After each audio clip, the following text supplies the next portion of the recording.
I see this from all angles. You know, very few people are tolerant of other voices and other ideas, and um, we there's this this culture now that says you have to agree with us. It's almost like browbeating people to agree, or you're not my friend. You're not. Um, I was shocked. I had someone who put on their Facebook, if you support Donald Trump, say say it here so that I can delete you. There's no room for other ideas and other ideologies, and so I think you're absolutely spot on with that. And I encounter that almost every single day as someone who is black and speaking out against a lot of things that is wrong with the movement, a lot of things that's wrong with the way that we're approaching certain things. Do I believe that there needs to be a conversation? Absolutely. Yeah. But let's really address what's going on. Let's not just let's deal with what is actually wrong in our community, because you can't fix the community without if you don't fix the community within. And hardly people, no one wants to listen to that. People don't want to hear that maybe we are a part of the problem. Maybe some of the things that we have allowed is a part of the problem. Mm. And so yeah, it's absolutely true that people do not, there is no sense of tolerance, no sense of let's come to the table, share ideas, let's disagree, and let's see. It's that iron sharpening iron, right? Let's see how we can further the conversation, see how we can bring solutions in, and that doesn't seem to be on the forefront of a lot of people's minds. Well, I mean, they just the hip hop songs, a lot of this gangster rap, and it's not all of it. There's some decent stuff out there. Yeah, absolutely. Conscious hip hop, there's Christian hip hop, but they, it's an instruction manual.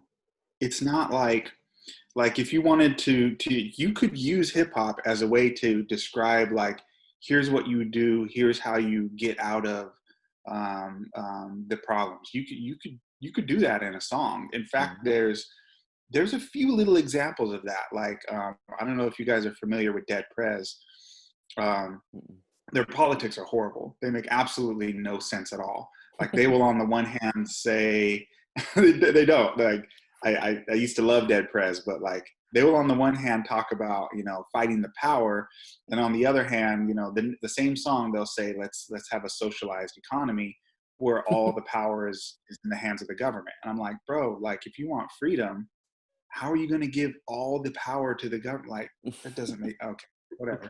But their politics are horrible. But there's one example of a song they have called Be Healthy, where they sit there and they talk about, eating right, and they describe all these things that they do, and, the things that they eat in their house, and how they, and it's like, you could do that with any type of, like, describing your whatever, your prayer life, or your education, or your the way you work hard, or whatever. You could describe those things in a song.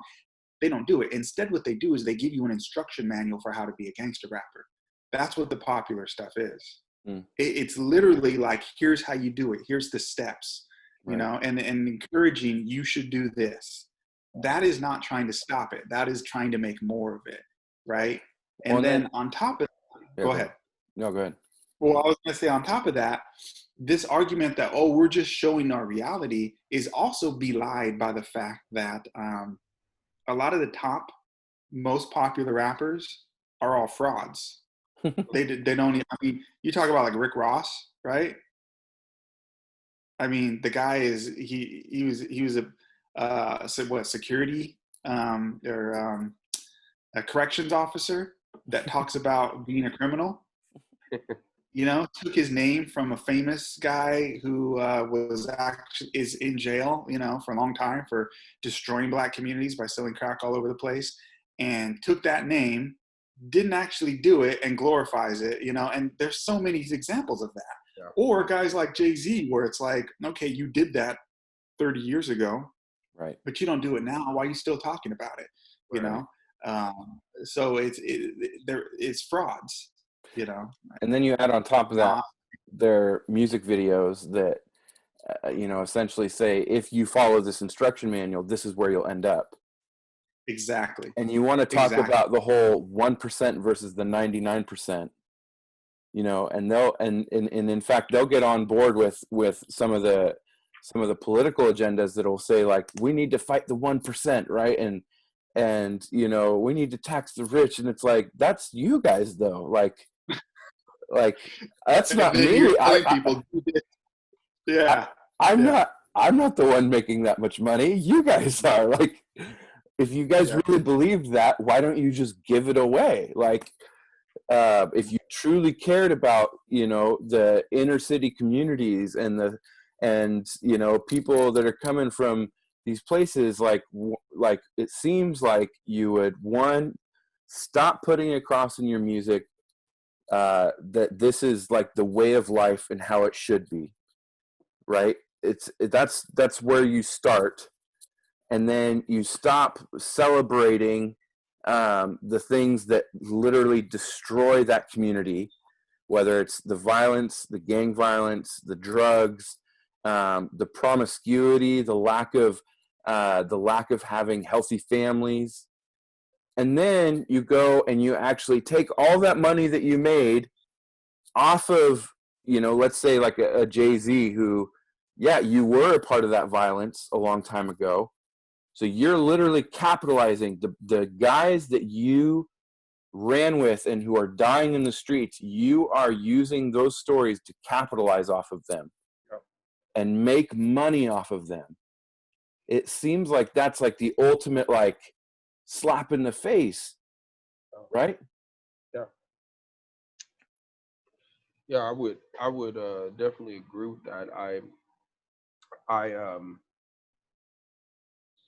look at just, you know, that culture, and I believe Joshua is absolutely right, is you know, they don't speak art and expression, which is what it really is. It should speak to who we are as a whole, whoever, you know, everyone as a whole is, and there's just this mindset that is created in that type of music, in that type of genre, because you don't just have Black people affected by that, but there's a lot of white kids and things like that who are also affected by that, who's drawn into that, and now they're trying to live that out, right, as well.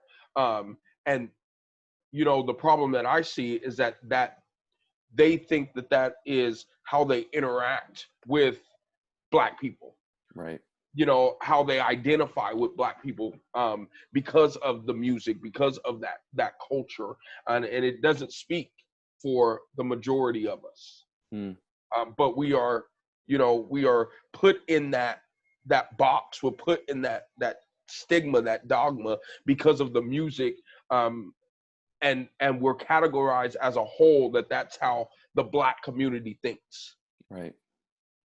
And that's so sad. I mean, talk about, you know, the whole point is being able to get voices heard, and yet it's shutting up the majority of the community, right? Yep. It's taking away their very voice. Small. Yeah. It's a very small minority that's doing all the problems. When was the last time you heard a rap song that talked about the progress the Black community was making, like during the Harlem Renaissance or something like that, right? Can we celebrate some of the successes in the past so they could be replicated? Or, you know, Black Wall Street, you know, talk about that.